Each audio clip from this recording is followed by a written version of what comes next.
this lesson, we're going to go over the traditional fiddle song, Cripple Creek. In the first version, it's just my take of the melody. It's very repetitive. I don't do anything to kind of change the endings of sections or anything. I kind of save that for the variation.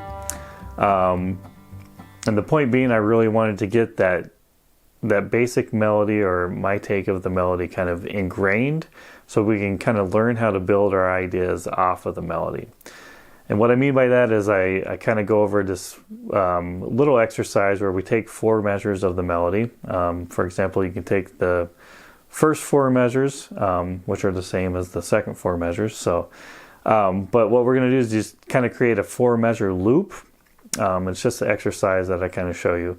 You play the melody of the first 2 measures, and then you leave the measures 3 and 4 open for your own idea. But while you're kind of creating your own lick or getting off the melody or getting off the paper, you want to have that original melody in your head. And I kind of just show a little exercise on how I like to practice embellishing fiddle songs and just working on my own musicianship.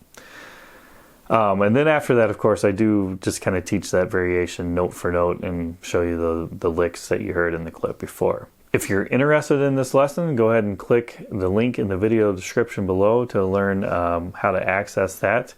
There's also a link in the description below for my email list. You can subscribe to that if you would like to know when new lessons are uploaded or other things Dobro related. Thank you. All right, so we'll kind of look at this variation here. And basically, I'm just going to break it down, right? So a lot of it is, for the first A section, right? Those first 2 measures are exactly the same for the most part. And then I kind of I don't play the melody in measures 3 and 4. I'm kind of playing off that melody, right? So what I mean by that is I got the first 2 measures. Than what we did before, right? I'm still kind of using that phrase. I got it in mind.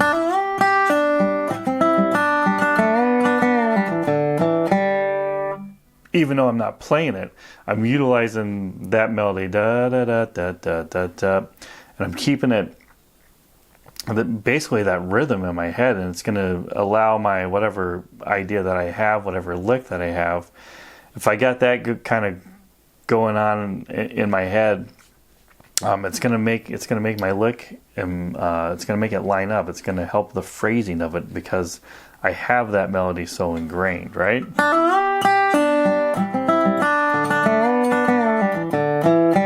Right? By having that in my head, I can just kind of really just fill in that gap and kind of practice different ideas, right? So,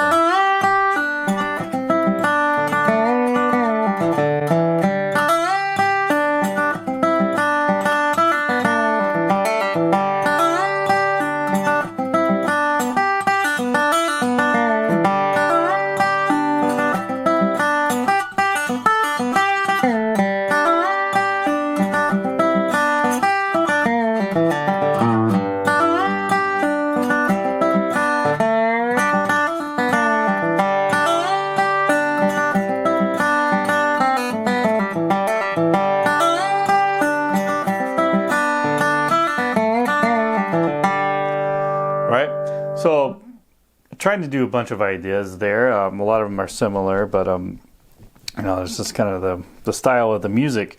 But that's basically all I was doing there was looping the first 4 measures, right, and kind of turning it into an exercise, and just kind of relying, like I said, just on that original melody to kind of come up with different ideas and help my phrasing out, right? So, you know, obviously, if that's some of those ideas were a little advanced for you, you can always start off simple, right? So if you get that melody, da da da da da da da, right? If you got da da da da da da da, da da da da da da da, da da da da da da, right? So what if you just do one note, just to get you to play something different than the melody?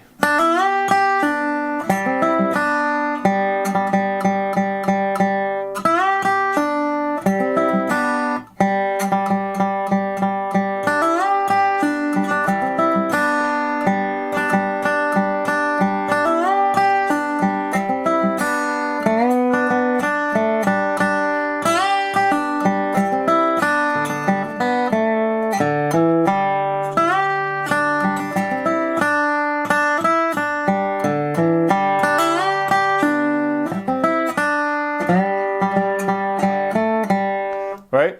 So just taking that rhythm and starting off simple, you know, just like,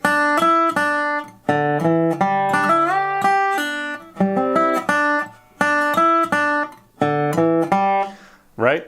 Kind of breaking it down, but what you're doing there is like, obviously you want to play more than that if you're playing in front of somebody, but just for practicing and just kind of building your confidence, you know, start off simple, you know, something that you can really handle, that you're 100% confident in, that you're going to be coming back into that melody in time. And you can then, once you kind of build that confidence up and you can kind of feel those two measures that you're getting away from the melody on, you can really start to grow your ideas, and your confidence will just grow, and your phrasing will be right because you're still leaning on that original melody. And that's basically what I did for this whole variation, right? So measures 1 and 2 again are the same as the first part, right? Except for that last note of measure 2 is kind of the beginning of my lick that I threw in there, right? So it goes up to that 5th fret. I'm at the end of measure 2, that 5th fret. Of the first string, I hit that with my middle.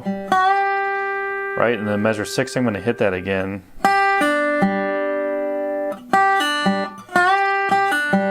Right? So that's the first part of that lick.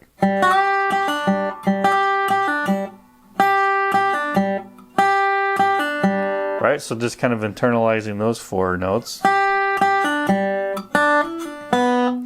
And then the last 4 notes of measure 6 are going to be first string open, hammer on 2nd fret, pull off, and then that 2nd string open with my index.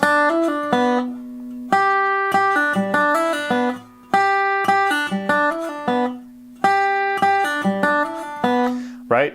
And kind of breaking these licks up into 4 notes at a time, and then adding in the next 4 notes and repeating those. That's how you're really going to internalize the phrasing. Right? And then in measure 4, it kind of resolves, right? I'm at that 3rd string, 2nd fret. I do a quick slide up to the 3rd, back down to the 2nd, and a pull off. Then I'm at that 2nd fret of the 4th string with my thumb. And then again, that 3rd string open with my index. Right? So,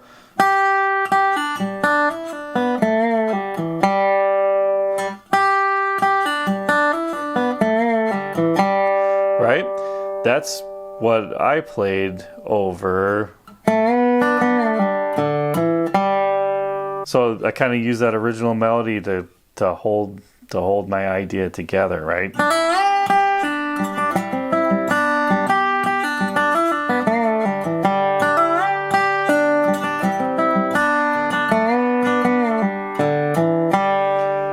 Right? So you're just kind of goofing around with that kind of stuff, right?